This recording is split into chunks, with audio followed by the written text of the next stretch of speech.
Hi, everyone, and welcome to Lurking for Legends, a live video cast where my awesome co-host, epic fantasy author Richard H. Stevens, and I speak with people from all walks of the publishing industry. Lurking for Legends is a live interactive broadcast, and we encourage viewers to chime in with questions for our guests or simply make comments on what you hear in the show. So tonight we have multi-genre author Judith Natelli McLaughlin. Welcome, Judith. How are you? Hi, I'm good. How are you? It's so nice to be here. Thank you. It's nice to have you. Thanks. Thank you so much for coming. I mean, multi-age, multi-genre, really everything. So tell us a little bit about yourself and what you write. So I do write across a lot of genres. The first book I ever wrote, I was in the first grade, and it was called The Bunny and the Eggs. And I've always just been a creative type person, and I was always happiest with markers and pens and tape. And I wrote this book, The Bunny and the Eggs, and I used masking tape to bind it. And I was convinced this is exactly what a real book would look like. And from that moment on, I just knew all I wanted to do was write. So I've been writing ever since. And I wrote a poetry book. Grew up on poetry. My father would always recite poetry. So I feel like the cadence and the rhyming or not, however, the structure of poetry has always been embedded in my head. So I was always intrigued by poetry. And I started in writing this book called Poems on Fruits and Odes to Veggies, where healthy eating starts with a poem. So that was my foray into writing a poetry book, and a labor of love because I also illustrated it. So I wrote all these poems, and then I started painting my way through the vegetables, and then I self-published the book. I sent out a lot of feelers to see if there was interest in the book, and there was, but it was a little bit too niche for any publisher to really take on. So I went ahead and did it myself. And talk about a labor of love. I was designing and creating, and my markers were back out again. And I made the book exactly how I wanted it to be. I'll show you. I don't know if it's, there you go. Poems on Fruits and Odes to Veggies, where healthy eating starts with a poem. I love that. And that is so cool that you illustrated it yourself. Yeah, that was a lot of fun. You must have enjoyed that. Yeah. So, but there are other genres you write as well. Tell us a little bit more. So I do. So that's poetry. Then I write middle grade. When my daughters, I have 3 daughters who are now about to turn 27, 24, and 21. And I started when my oldest daughter was in the 5th grade. I wanted them to have a keepsake, a book. It's not about them, but each of their books is related to an incident or something that occurred. So I wrote them all a middle grade book.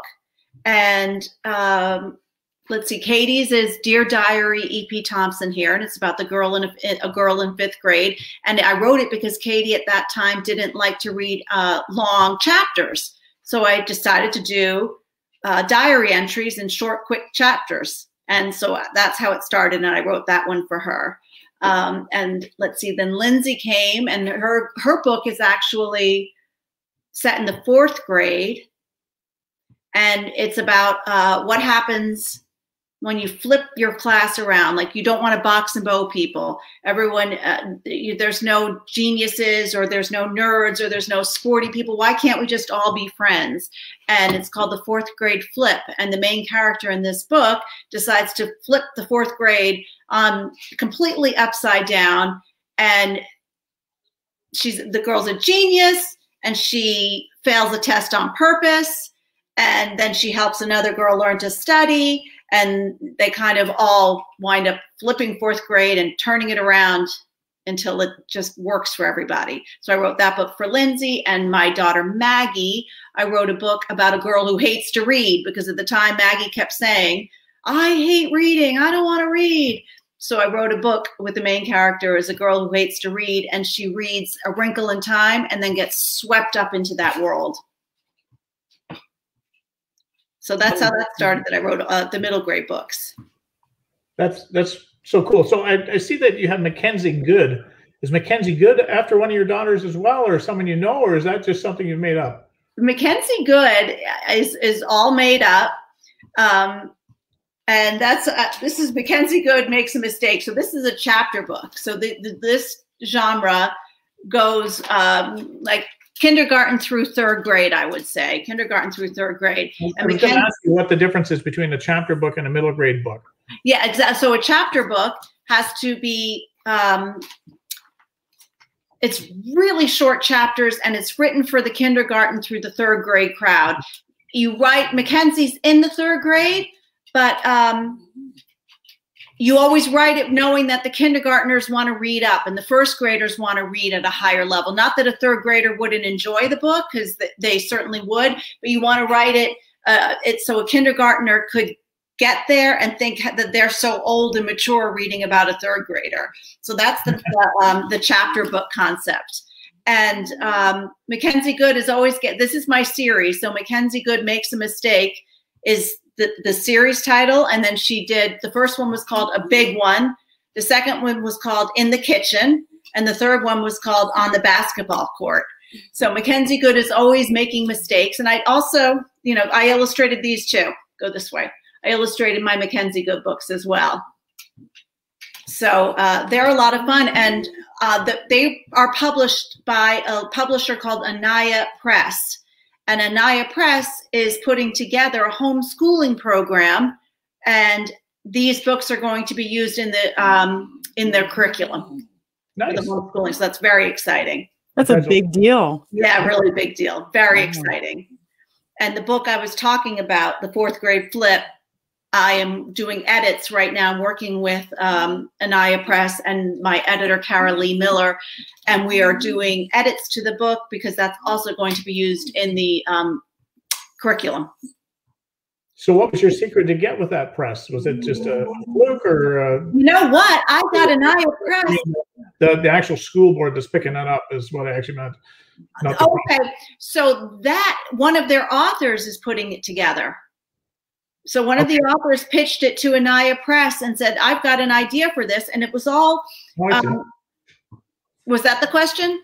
Yeah, I was just wondering how you got your book involved in getting it out there. Because so one of the authors at Anaya was very intrigued by homeschooling, and particularly now with the pandemic and people doing so much virtual learning, that she was started prior to the pandemic putting this together. And then now in the middle of the pandemic, so this is just such a hot thing to have a homeschooling program. So because I've written for them, I was a go-to person for the curriculum. But I actually got Anaya Press on a pitch party, a Twitter pitch party. Pitch party, wow. Yeah. That is really something. A lot of people kind of wonder whether it works because it's successful. It can be. It was one pitch, and the party was about to end at 8 p.m. I said, let me just get my tweet in. Let me just get my tweet in. I tweeted it. I got a response, and that was very exciting. That's amazing. Yeah. So the pitch party is just a tweet. So you're not actually even live on there. You're just typing stuff in. And a Twitter pitch party is one of the most fun things. I have to. So it happens. It's called hashtag PitMad, PITMAD, and it happens. The one I did happens 4 times a year. So you get your pitches honed and ready, and you work on them. And on this particular day in the year, you pitch it, and you have to have your PitMad, but you also have to come up with your hashtags for chapter book or middle grade or fantasy or whatever your genre is. And then all sorts of publishers and editors and agents read these pitches. And if they heart them, if they like your pitch, then you get to submit to them. Well, yeah, it's a very cool process. And yeah. Other authors can retweet. They're not supposed to like, but so that it's only publishers and editors liking. Correct. That's who you should send it to. But you can retweet and help it get seen more and stuff. I think always it's really cool. help with those Twitter pitch parties. I'm all for the retweet. I don't think I've ever heard that before. Yeah, you have to experience it. It's really cool because you see all these wonderful pitches and the amazing ideas out there. Even just not part of your genre, they're just really cool to look at. It is so cool. And exactly what you said, Christy, even if it's not part of your genre, it's magnificent. And then you see how someone boils an entire pitch down to, what is it, 148 characters? 144 characters. Yeah, it is. It's a lot of work. Hard. It is hard. So in terms of kids literature, children's literature, one of the things, one of our past guests, Allison Jones, I believe has an MFA in children's literature. And one of the things that she said was that it was so much harder to write than she had ever thought. She thought it would be relatively easy or simple. And as she was getting her degree, she was like, wow, this is way more complex than I thought. So tell us a little bit about writing children's literature and some of the things you should sort of keep in mind if you're someone who's interested in writing it well. I think there's a couple of things. You want to, like any novel, like any character that you're going to delve into, you want to know everything about them. You want to know their birthday, the color of their hair, what makes them tick, what they're afraid of. But then I have this, I never forgot what it was like to be in third grade. I never forgot what it was like to be in first grade. I can't say I have a photographic memory, but I have a lot of memories. I remember the days. I remember wearing the sneakers that I went the squeak on the floor in the school building. I remember so many details. So I tap into that when I'm writing for that genre. But then characters, like I tap into raising three daughters and remembering things. It's always good to call on a collection. Like kids are collecting things. You want to have some sort of theme throughout the book. So Mackenzie Good, her catchphrase is wrong. So everything is, my sister looks so pretty. Oh, that's just so wrong. And that's her catchphrase. And she collects bobblehead dolls, which is something that can be pulled through the book. So something that connects you from the beginning to the end, that makes you sort of see what this character is all about. So do you have to do research about like what's kind of like in for that, grade level that you're writing at the time? I do, and I did. And when I was writing, I was lucky to have the research right in front of me, those the girls.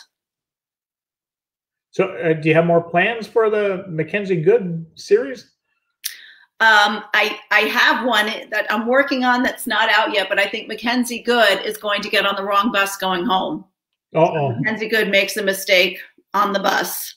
That was one of my fears when I was a kid. I was scared of doing that. That's what I'm talking about. That's exactly tapping into my own experiences and thinking, remembering that's a panic. It is, definitely. You can title the book Mackenzie and Christy Get on the Wrong Bus. Oh my goodness. So how did you come to realize, I don't know if this is kind of a silly question, but when I attempt to draw, sometimes I think some of my stuff is okay, but definitely not publishable. How did you kind of know that what you were drawing was something that you could publish that would appeal to kids? Were you like comparing against other illustrators, or were you just like, what, this is my book and this is how, I'm expressing it and I'm going to submit it that way? I think I'm going to give you a combo answer. So I'll start with Poems on Fruits and Odes to Veggies. When I illustrated that book, I knew exactly what I wanted it to look like. I didn't, for this particular book, I didn't want talking carrots, and I didn't want peppers with mouths, and I didn't want, little arms sticking out. I wanted it to be beautiful, vibrant, pop off the page pictures. And I just saw these huge watercolors in my head. And I didn't know if I could pull it off. So I actually went to class. I took a watercolor class. And I thought to myself, let me start painting and see what happens. And by the end of a year and a half or so, I had painted my way through the fruits and vegetables. And it was exactly how I wanted it to look. So my point is, in that particular, I trained myself. I learned. I got the skill set to do it, and I thought to myself, if it doesn't come out the way I see it, I'm going to have to hire an illustrator. If I can make it come out the way I see it, I'm going with it. And I loved it. And then that was a new skill. The doodling and the characters I've always, been playing around with. So I kind of knew for Mackenzie, I knew what I wanted. I knew how I saw her in the doodling, and how I saw the illustrations in that book just sort of came naturally. I love that answer because I find it so encouraging. Oh, yeah. You know what? Just learn. you know? If it's in you, you can take classes and doodle and play around, and it's a lot of fun. I just want to take you back to the fruits and veggies, and you know, how many pages did that book start with? I don't know how many. My goodness, but maybe there's 15 or so. I'll show you what a spread looks like in this book. Asparagus. Oh, I like that. Yeah. And watermelon. I'm going to have to read that. I'm just so intrigued that you wrote poems about fruits and vegetables. And I'm thinking you wrote a poem about fruits and vegetables, but now I'm hearing that you wrote multiple poems about fruits and vegetables. So one about each fruit or each vegetable. Yeah, you can't even imagine trying to write that many poems about fruits and vegetables. That's just so unique. It started because my friend was working on a vegan website, and she said they were trying to sort of appeal to children. And she said, Judy, do you think you could write a poem on a fruit or a vegetable? And I love a challenge. So I'm like, sure, let me try it. So I did zucchini. Zucchini is a lovely word. It rolls right off your tongue. Zucchini is a melody, a word that should be sung, bellowed loud or whispered soft. Say it either way. It's almost operatic in a veggie sort of way. Sing out loud and you'll agree there is no squash to beat it. But after all the singing, kindly slice it up and eat it. Yeah. So that was such a hit on the website that I did another one, and then I just kept going. That is so cool. I could really see that, you know, as you're reciting it. I'm just like, oh, this sounds like something I would read in a kid's book or just a book, really. And it just fits. Like I can actually picture myself, you know, sitting in one of those groups, like where somebody's doing storytelling and then they're showing like the book, you know, it's so cute. I love it. Thank you. I did a lot of school gigs when this book came out, maybe 2012, and I did a lot of school gigs. I would go into schools and libraries and talking to kids about their fruits and vegetables. And it's funny, I tried to pick some lesser known ones like a parsnip, and it's a lot of people don't know what a parsnip is. So how do you know to eat healthy foods when you don't know what they are? So it's just such a way to give kids a good introduction. That was so cool. I see when I was looking at you through your website, and I don't know whether you write recipe books or you just have recipe videos. I noticed you had a bunch of videos about cooking. So to pair with the poems on fruits and odes to veggies book, I started doing these little YouTube videos. Actually, I think I started it on Instagram, and then I put them to YouTube. So in 60 seconds, I would use a recipe that I cooked, and I would recite the poem, and then I would put it into a recipe. Rhyme time and recipe is what I called it. It's time for another rhyme time and recipe. That's amazing. Great. It's a good marketing idea too. Yeah. How many of those do you have? Pardon? How many of those videos do you have then? Like, do you have one? Maybe I did 10. I think I did 10 videos. That is cool. Oh. I think Richard might be frozen. I think so. So I think that's such a fantastic idea. It's a good marketing idea. Did you say that this book was also published by a press or that you published it? I published Poems on Fruits and Odes to Veggies, was all made self-published 100%. But I did it old school, 4-color press. You know, I found a publisher like that. Very cool. Yeah, that kind of like intimidates me when I think about it. I see like how good the book looks, and you know that it's a wider size than a novel would be, of course, and things like that. And I think, oh my God, you know, what do you go through to publish something like that? But the process was maybe different back then, or what was it? I don't know if it was different, but it was a different process in that there's a lot of you know, I like design work involved. I learned, you know, this yellow stripe. I wanted that yellow stripe there. I wanted this this kind of stripe on the bottom. You know, exactly. I'll give you another example, so that it was all design work. These are the peaches, and I knew I wanted it in a circle. That looks so good too. So that there was a lot of design work, and like any editing process, nothing happened on the first try. I actually made a mock book, is what they call it. I mocked up the book with my magic markers, and I sent it to the publisher, and then I got back approved. But we went through so many iterations of it before it really went live. But again, since I was doing it and it was all me, I was the one, you know. I'm telling them, I want yellow for the header page. I want this for that. Wow. I think that's awesome. And I mean, that is kind of its own accomplishment. Like I said, it sounds intimidating. And I think it's just so cool to see a book like that, that I could see myself pulling out off of a library shelf that you did from scratch on your own. That is really so amazing. Thank you. Now, I know that you have also written adult books, and they're romance and women's fiction. Women's fiction is what's currently published. So tell us a little bit about that as well. So the first women's fiction book I wrote is called This Moment. It's a tragic love story, sort of on along the lines of Love Story, the book Love Story. And it's, again, I wrote it. I love that book. I do love that book. And I pitched it to a lot of people, and I pitched it to a lot of different places. And this one actually got pretty high at a faith-based publisher at the time. This was years ago. Anyway, it didn't get picked up. And I hired my own editor, and we edited the book together, and then I self-published. But I didn't love that self-publishing process. I like being creative. So the business side of it is hard for me to wrap my arms around. So after that book, I wrote a rom-com really, called Love Reality Style. And I pitched that book, and it got picked up by a boutique publisher. And I love that book too. I'm very, I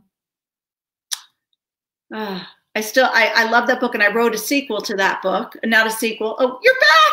Yeah, sorry. What happened to her? It just kicked out all over the house. So. Oh no. Sorry. Keep going then. So we're talking about now Love Reality Style, which is my women's fiction. It's a rom-com really. And I decided, so I wrote Love Reality Style with a small publisher, and then I am sort of making another goal for myself, and I really want to get to the next level, a mid-sized publisher before I, I mean, I'm not saying I wouldn't go with a Random House tomorrow if they called. Hey, call me, I'm here. But small steps, baby steps. So based on that, do you have any advice as to like how to pitch your book or anything like that? You've had now at least a couple, if not more, books picked up by publishers, for all the many, many authors who are looking to get picked up by publishers. What kind of advice can you offer them about pitches?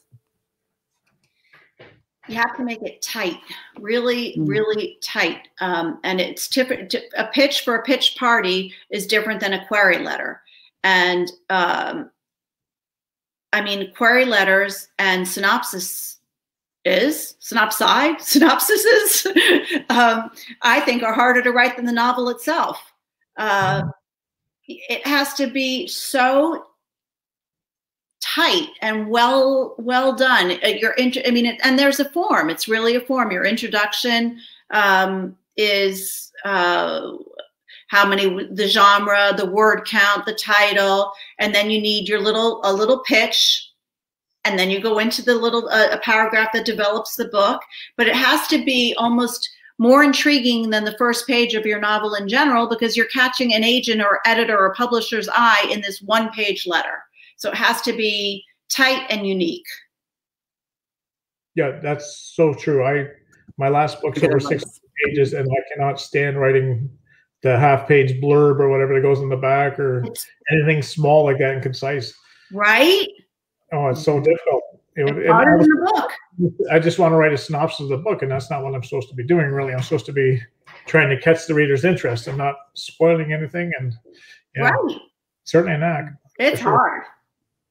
It is hard. And a lot of times you can sort of look back at your blurb and be like, you know, you've published it or it's been published or whatever it is. But especially if you self-published and you look at it later and you're like, why did I do that? You know, like, clearly this can be better. I'm not sure why it came out that way and why I thought it was a good idea. But at least, you know, we can change those things, you know, when we self-publish, at least we can update. But that's what I always think about the whole process of writing in general is putting a done on something is really hard. When is something done? And I don't know, since the time I was young, I used to always talk about The Catcher in the Rye and J.D. Salinger. How did he know Holden Caulfield was done? I don't know why I go back to that book all the time, but that's the first memory I have of saying that. And it's, how do you know when done is done? How did he know Holden's done? How was Phoebe done in that book? So at some point it has to be done, but I don't know that we ever are completely done with our characters, and they probably still live within us. And maybe we wish they had taken a different path, but kind of like they tell us where they're going anyway. Oh, for sure. Right. At some point you're not dictating it. They're telling you where they're going. You just, nope. I always say I put them into a situation and then they get themselves out of it. Or they don't. Or they don't.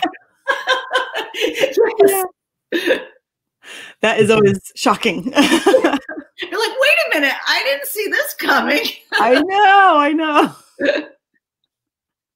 Here's an interesting comment from J.D. Estrada, and I echo that feeling as well. Romance is a curious genre, especially for a fantasy author. A lot of people bash it, and though we see such talented and passionate authors, so what challenges do you find as a romance author within your genre and from other authors as well? And, you know, you can't bash romance because it is the best-selling genre there is. So, you know, there's got to be something going on with the romance. I'm just trying to figure out where I'm going to go with this first. They do, it does get a bad rap, right? But the stories are well formed and they're well researched and they're well thought of, and a lot of it is just slice of life stuff. And from my perspective, I go slice of life any day of the week. I love that slice of life. And when you can make a character relatable, and romance is really all about and you can make it as whatever heat level you want. Romance doesn't always have to be stripping off the clothes, right? Romance can be a sweet behind closed doors. It can be very hot. It can be erotic. It can be, there's so many different levels, but at the end of the day, it's a meet cute, right? Whoever is partnering up in the book is meeting, and you want to find out how they meet, and they're going to have a trope, like a friends to lovers or enemies to lovers, or whatever your trope is going to be, and they're going to peak and they're going to fall. It's just such a great creative process. Mm-hmm. Yeah, I think in all genres that you have very good stories and you have some very poorly written stories, and I think a lot of people jump on the poorly written stories and then just bring that to heart, take that to heart, and it's yes. Agreed. Mm-hmm. Yeah, writing romance is very hard. It is. Yeah. I think, I realized over time, especially being in the industry, the more time you spend, the more books you read and all that kind of stuff, that one of the hardest things I think about writing romance is the fact that your ending is kind of set for you already. And while some people may look at that and say like, oh, well, you don't really have to come up with an ending. It's got to be happily ever after. At the same time, doesn't that make it all the more difficult? I mean, everybody knows what's coming, so the story had better be really good getting there. Otherwise, 100%. And it is a happily ever after. So at some point, there's got to be a really good grovel in the story, right? Someone's got to be doing some groveling. There's got to be a really tragic fall. Someone's got to fall from grace. All that stuff has to happen. And then you've got to build the steps back up to how they're going to end up together. And that's what I think the difference, from my, this moment, which is women's fiction. Again, I love slice of life. I love that slice of life thing, but that doesn't end well. That book doesn't end well, which is why it's not a romance. It's women's fiction. It's a tragic love story. but knowing that there's a happily ever after at the end, sometimes you're saying it's hard, but it's kind of nice. Like, it's kind of nice to go into that, go into knowing that somehow I'm going to put them in a big fat mess, but they're going to wind up okay. Yeah. It's definitely comforting. It's one of those things that it's very comforting to read, but, you know, for the author, I definitely think it makes it more challenging in the way that, like, other genres, you can, like you said, you can have any kind of ending. It can be sad or devastating. It can be exciting and happy. Nobody knows what's coming because we all know what the end's going to be. It's really got to be entertaining along the way. So you've got to really do your work to make it keep the reader's attention and hold it. Like I said, a really good grovel helps. Yeah, definitely. So you already started on this a little bit. What is the difference between women's fiction and romance? A lot of people don't know the difference. That's what I was just going to ask, because when you said if it's not a happy ending, then it's women's fiction. So is that the only thing that separates them, or? No, not necessarily. Romance is the happily ever after. And again, like I was saying, there's all different heat levels. Romance doesn't have to be steamy, but it can. And, you know, there's certainly, it certainly can. So there's lots of different levels of that. And women's fiction is just more, I think of it as more literary, less commercial. And I find that romance can be pretty commercial. You know, not if it's historical romance, that's a whole, you're talking different genres, subgenres of the romance category. But, you know, I think what I particularly write is commercial romance, very commercial story. But women's fiction can be a little bit more literary and not as commercial, where you have that kind of like movie concept in your brain. Absolutely. And I've found that when I read women's fiction, it can be very suspenseful. And, you know, again, like you're saying, with slice of life stuff, that's something I think that they both share, but in different ways. You know, like, yeah, exactly. And it can be really interesting, and you see yourself and your problems reflected in different ways in both of them too. Agreed. Sure. So when I went on my hiatus with my internet going out, and I'm not sure if you guys covered this or not, but last week we spoke offline and online about being wide and exclusive. And I think I'm getting an echo here. I'm not sure if it's me or not, but are you, because you write in so many different genres, do you find that you go wide one way and exclusive another, just because the markets are better, or you write all wide, or you all exclusive? How do your books go? When with the publishers, they're choosing, so I'm out of it. That's print books, though, right? Right, print books, correct. So what about you? I imagine you have ebooks as well. How do you handle those? And then I really embrace the Kindle Direct Publishing, the KDP program. Yeah, are you on Kindle Unlimited? So you're exclusive to Kindle? Correct. Or Amazon? So you're not wide per se with your ebook. Okay. I did Kindle Unlimited. That's all your genres. Yeah.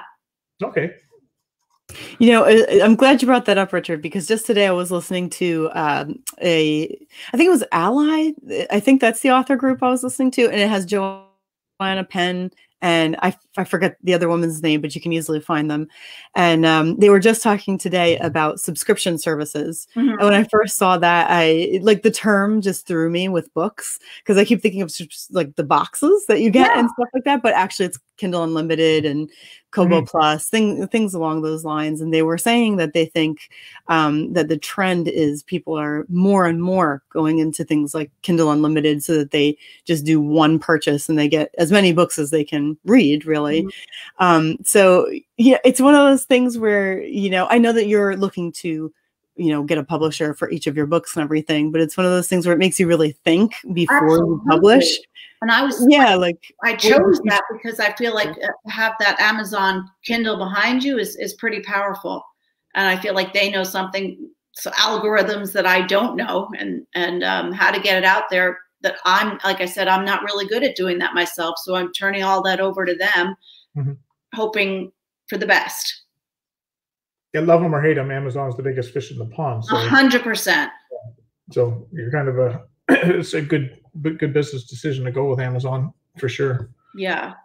So I'm just struggling to whether I'm going to take my books out of Kindle Unlimited now. I have them out right now. I just took them out. I want to try to get them all out at the same time and then go wide at once. So all my books hit the wide markets at once. So I'm going to test that waters and see how it works for me. But I can see my sales have really suffered because they're no longer in Kindle Unlimited. So okay, interesting. I make a lot more sales with page reads than I do with selling actual ebooks or physical books. And so we'll see how it goes. Okay, that's interesting. And talk about the subscription package. So Anaya Press, who I was telling you publishes the McKenzie Good series and is doing the 4th grade flip.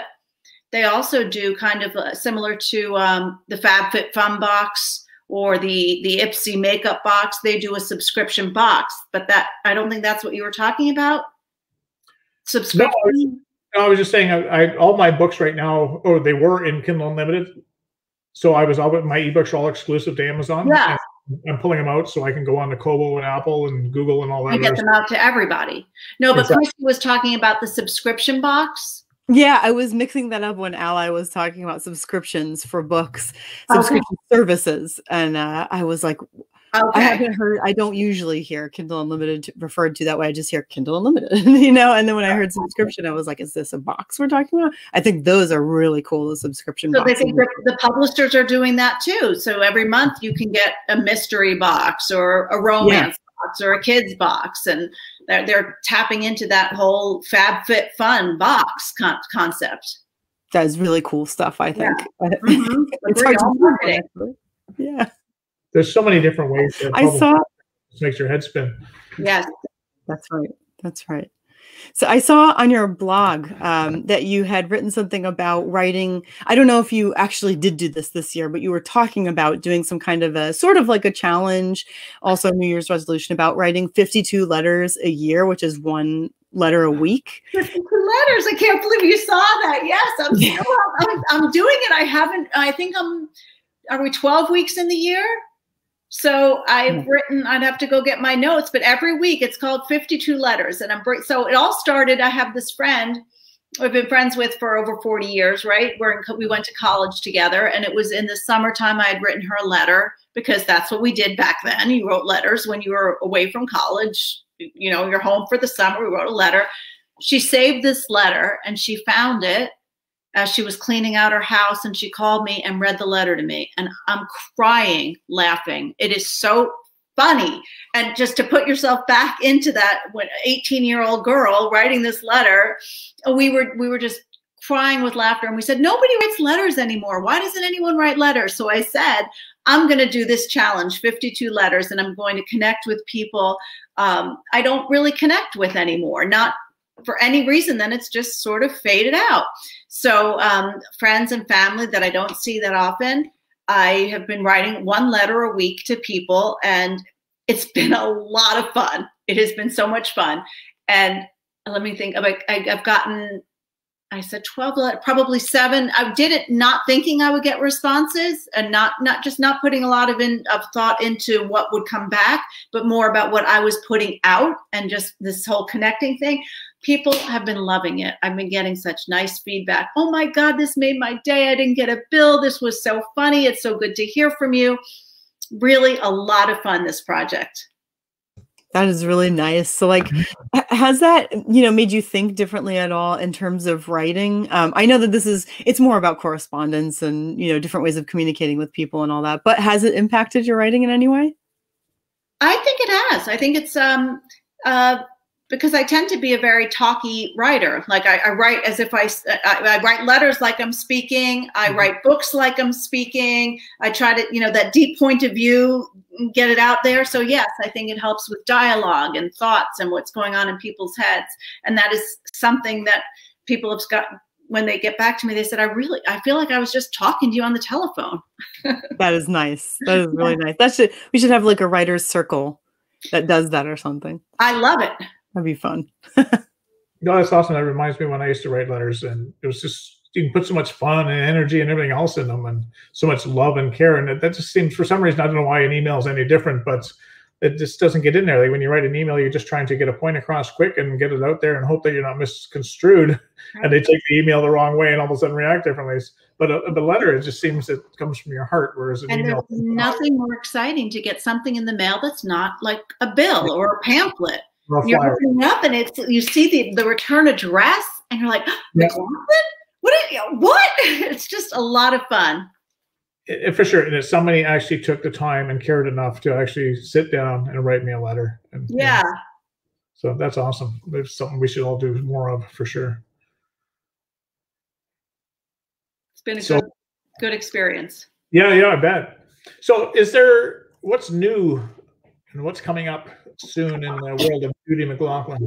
So I am writing a book called Top 5 right now. And Top 5 is with, actually it's back to me now. I'm on deck. I'm doing the revisions right on Top 5. So I think I'm on the 3rd draft. So I wrote the first draft of Top 5, and Top 5 is about a woman who writes a blog of it's Top 5, but it's Top 5 movies, Top 5 pizzas, Top 5 phrases, Top 5 breakup lines, Top 5 sodas, Top 5 beers, everything. And this is just her blog is Top 5. And a publisher reaches out to her and says, hey, this is a great idea for a book. Why don't you come up with a book proposal? And she's completely stuck. She can't come up with this book proposal. So she winds up going to her aunt's for the summer. And who's there but this man who's going to his father's to take care of him because he's ailing. And so this man comes and they have a meet cute at the deli, but things happen. And so they never really become friends, and it's more like enemies to lovers. And so the edits are back to me now, but I'm pitching this book to One More Chapter, which is a digital first division of HarperCollins. And I'm hoping, fingers crossed, that maybe I can make some progress there. No, good for you. We wish you luck. Yeah, good luck. That is awesome. Thank you. So is that the only thing you have, the only iron you have in the fire right now, or have you got some chapters? So that's the project I'm working on right now. And then I have also out there in submission land is a book called Summer on Butterfly Bay. And Summer on Butterfly Bay is right now with Hallmark and also with One More Chapter. So that I'm waiting to hear about as well. Awesome. That sounds We exciting. are cheering you on. I really hope you get something. That is awesome. Thank you. Thank you. And thank you for joining us today, Judy. It's been so much fun. Talking to you and learning all about your stuff. And just for Christy's sake, I'm not sure what's new in the world of Christy Stratos. Not too much right now. I had my latest release that came out and that at the end of March, and that was The Artist. Thank you. And it's historical suspense short story. And if you're interested in seeing some reviews, check out Goodreads because more of them are rolling in. Okay. So yeah. So that is the most exciting thing right now. And everything else going on is in the background. If you want to see more writing from me, because you can't wait until the next thing comes out, then join my Patreon, where you can find me at patreon.com/Christy Stratus. And that's just $1 to join for all the benefits. Because I really just want a community where we can all hang out and share writing. So check that out. Good. Oh, that's wonderful, Christy. There's not too much going on in my world. I'm editing a 150,000 word book. I'm still going through that process, and I'm about 33,000. A lot of words. It is. You know what? I enjoy editing. I don't know. Maybe I'm crazy, but I really enjoy the editing process. Mm-hmm. I love making the book tighter and cleaner and sound better. So the problem with editing is I could probably edit my book 1,000 times and change it every time. And when it's done. It probably comes right back to where it started, and away we go again. But it's a wonderful process. At some point, you have to say that enough's enough. But so there's not a lot going on with me right now. I'm just in the midst of books, so I won't be publishing anything until probably June. So, and anyway, next week on Lurking for Legends, we're going to have historical fiction author, which I think is going to be right up Christy's alley.